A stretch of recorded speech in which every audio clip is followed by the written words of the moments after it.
The moment you blame is the moment you've made yourself a victim. Think about it.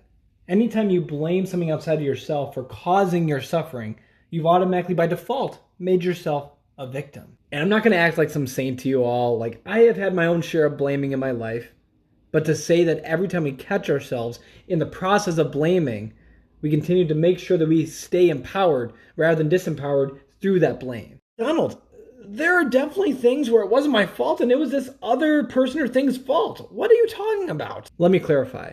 Just because we don't blame does not mean that there are things in our external environment that influence us to feel certain ways. That is no doubt. What I'm saying is that when that does happen, that we ourselves make sure we tell ourselves that I'm going to have the final say in how I feel. Regardless of what the environment is, regardless of what people say to me, that I'm going to have the final verdict. Does that make sense? It's to say that at the end of the day, that I am still in charge. My environment's not going to dictate to me how to feel or what to feel. That I am going to dictate how I feel about my environment. That I am still in control.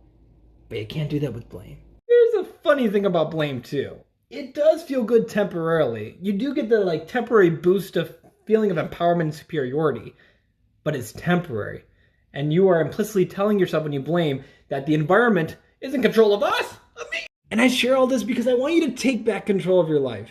I want you, in the times when you are tempted to give it away through stuff such as blaming, to say, hey, come back here. Take it back.